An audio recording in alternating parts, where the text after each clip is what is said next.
আসসালামু আলাইকুম, সবাই কেমন আছেন? আশা করি সবাই অনেক ভালো আছেন। তো আমিও ভালো আছি আল্লাহর রহমতে। আজকে ব্লগটা শুরু করলাম হলো চাঁদ রাত থেকে। চাঁদ রাতের যেটাকে বলা হয় হজের দিন, আরাফার দিন, ওই দিনেরই এই ক্লিপগুলো নেয়া। তো অনেক ঝড় বৃষ্টি হচ্ছিল বলে আমি একটু ভিডিও করলাম। কত সুন্দর হঠাৎ আল্লাহ পরিবেশটা ঠান্ডা করে দিচ্ছে সেটার জন্য।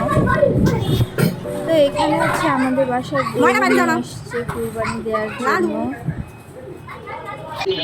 কুরবানির গরু, তো কুরবানির গরু আনলে যেটাই হয় সবাই দেখতে আসতেছিল বারবার। তো গরু দেখার পর আমি আমার ছাদে চলে গেলাম। ছাদে যেয়ে দেখি যে এখানে একটা সুন্দর গোলাপ ফুল ফুটছে। আমি বিকালের দিকে একটু খিচুড়ি বসাই দিলাম, কারণ আমার বাসায় আমি চাঁদ রাতের দিনটা খিচুড়ি রান্না করি, ভালোই লাগে। আর এবছর দুইবারই মেঘলা মেঘলা পরিবেশ থাকাতে আরও ভালো হয়েছে এরকম সময়। তারপর হচ্ছে আমরা একটু বাহিরে ঘুরতে বের হইলাম, যে ও বললো যে একটু চলো ঘুরে আসি। তার জন্য হচ্ছে আমরা তিনজনে মিলে ঘুরতে বের হয়েছি। ঘুরতে বের হয়ে খুব ভালো লাগতেছিল। মানে এখানে হচ্ছে আমাদের ফুড কোর্টগুলোতে আসছিলাম। তো আমি হচ্ছে ভিডিও করতেছিলাম আর দেখতেছিলাম কেমন কি লাগে। এখানে হচ্ছে সবাই অনেক ভিড় ছিল, যেহেতু চাঁদ রাত, সবাই একটু ঘোরাফেরা করতেছে, সবাই মজা করতেছে। আর এখানে খাবারগুলা আমার বেশি কেন জানি ভালো লাগে না। এর ভিতরে সব থেকে ভালো লাগে হচ্ছে মোমো আছে, মোমোটা, বাট অন্য খাবারগুলো আমার বেশি পছন্দ না। এখানে আমি নিয়ে এলাম হচ্ছে ওইটাকে কী বলে, চিকেনের এটাকে কী জানি বলে, আমার ঠিক খেয়াল নাই। যাই হোক, তান্দুরি না যাই হোক কী জানি একটা বলে। আর আমার ছেলে হচ্ছে ও কাঁকড়া ভুনা নিছে। ওর অনেক পছন্দ কাঁকড়াটা, আমারও ভালো লাগে, বাট এখন খাইতে ইচ্ছা করতেছিল না। আর এখানে হচ্ছে আমার ছেলে মিল্কশেক খাবে, তো সেই জন্য হচ্ছে ওর আব্বু ওকে রেডি করে দিচ্ছিল চকলেট মিল্কশেকটা। ওকে আমি আসলে বাইরের খাবার বেশি দিই না, ওর অনেক অ্যালার্জির প্রবলেম, সেই জন্য কোন ফুডে কোনই হয়, তারপরেও খাওয়া পড়ে। কারণ বর্তমান যেই সমাজে বের হইলেই এত খাবারের দোকান, তো না খেয়েও কোনো উপায় নেই। বাচ্চারা তো বুঝতে চায় না, তারপরে অনেক খাওয়াই, কিছু করার নেই।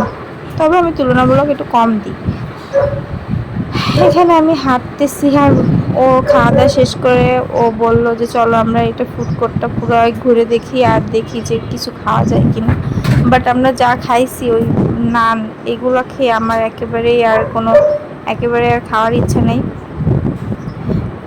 এই ভিডিওটা আমি ঈদের আগেই করছিলাম, বাট আমি এখানে একটু গান অ্যাড করার কারণে আমার কপিরাইট আসছিল, তো সেই কারণে আমি ভিডিওটা ডিলিট করে আবার নতুন করে করতেছি। না, অনেকে ভাবতে পারি ঈদের এত পরে কেন ঈদের ব্লগ, সেই কারণে।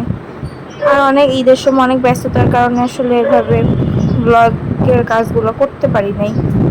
তো আমরা খাওয়া দাওয়া শেষ করে বের হয়ে আসলাম। আমি ওকে বললাম যে আমাকে একটু গরুর হাট ঘুরায় দেখাও, তো আমাদেরকে হাটে নিয়ে আসছে। যে আমাদের কিন্তু অলরেডি গরু কেনা শেষ, তারপরেও আমরা হাটে আসছি। এখানে দেখেন অনেক পাগলা পাগলা গরু ছিল, তো আমার ছেলে দেখতেছিল আর অনেক আনন্দ পাচ্ছিল। সবাই কি সুন্দর করে গরু, আসলে চাঁদ রাতে কুরবানির ঈদের বিশেষ করে গরুটাই কিন্তু আনন্দর। যেমন গরু দেখা, গরুকে কত দাম দিয়ে কিনছে, মানুষের কাছে জিজ্ঞাসা করা, এটাই। তারপরে হচ্ছে আমরা বাসায় চলে আসছি। এটা হচ্ছে রাত 1টা-2টার দিকে প্রায়। তারা বাবার ছেলে বাজি ফুটাচ্ছে। আসলে আমি ছেলেকে এখনো বাজি কিনে দিই না, ওর আব্বুকে পটায় টটায় বাজি কিনাইছে এবং ওরা করতেছে। তো পরের দিন সকালবেলা নামাজ পোড়া হয়ে গেছে, গরু অলরেডি কাটাকাটির কাজও শেষ, বাসায় চলে আসছে মাংস। আমার বাবা কুরবানি দিছে সব সময় একটা গরু দিছে, তো আর সেই কারণে অনেক ব্যস্ততা বেশি ছিল, সবাই মিলে অনেক ব্যস্ত ছিল দিনটা, যেহেতু একা দিলে অনেক বেশি ব্যস্ত ব্যস্ত থাকতে হয় সেই কারণে। আর এইখানে হচ্ছে গরু মাংস আনার সাথে সাথে আমাদের বাসায় নিয়ম হচ্ছে আগে হচ্ছে বসায় দেয়, ও এক পাতিল যতটুকু সম্ভব ওই সম্পূর্ণটা ভরে আমরা মাংস চড়াই দিই, কারণ সবাই আসে, যে আসে সবাইকে মাংস খেতে দেওয়া হয়। আর কুরবানির ঈদে আমরা মনে করি যে অন্য অন্য কোনো আইটেম রাখি না, বাট শুধু মাংসটাই রাখি, তাহলে ওইটার দিকেই ফোকাস বেশি যায়, আর ওইটাই খাইতে বেশি মজা লাগে। আর এত কিছু হাবিজাবি খেলে আমরা গরুর মাংসটাকে বেশি প্রাধান্য দিয়ে থাকি। আমাদের ভিতরে কে কেমন কী করে সেটা আমি জানি না। তো তারপর হচ্ছে আমার আম্মা হচ্ছে সব কিছু গুছাই গাছাই দিছে, আমাকে খালি বলতেছে যে তুমি রান্না করো, রান্না করতে রান্না মানে দায়িত্বটা ছিল আমার উপরে। তো সেই কারণে আমি নাড়ানাড়ি করতেছিলাম, বাট এত ভার আমি মনে হচ্ছে উল্টে যায় পড়ে যাব এরকম একটা অবস্থা। তারপরেও হচ্ছে আমি নাড়ানাড়ি করলাম, তারপরে আমরা সবাই খাওয়া দাওয়া শেষ করে আমি একটু ঘুমাইলাম, অনেক ক্লান্ত লাগতেছিল। এরপরে হচ্ছে আমার হাজব্যান্ডের কিছু ফ্রেন্ড আসবে বাসাতে বেড়াতে, সেই কারণে ও আমাকে ফোন দিয়ে জানাইলো। এখানে হচ্ছে আমি আবার স্পেশাল করে আলাদা করে রান্না করলাম। তো ওর আঙ্কেলরা ওর জন্য কি খাবার দাবার নিয়ে আসছিল, ওই টুকটাক খাবার বাচ্চারা যেগুলো পছন্দ করে সেই টাইপের, তা এগুলো আমার ছেলে দেখতেছিল। আর আমি ঈদের দিন হাতে মেহেদি দিতে পারি নাই, পরের দিনই আমি মেহেদি দিছি আমাদের পাশের বাসায় আন্টি, তার মেয়ে, ও অনেক সুন্দর মেহেদি দিতে পারে, সেই কারণে হচ্ছে ওর কাছে থেকে আমি মেহেদিটা পরলাম। তো আমার ঈদের ব্লগটা কেমন লাগছে অবশ্যই জানাবা, সবাই অনেক ভালো থাকবা।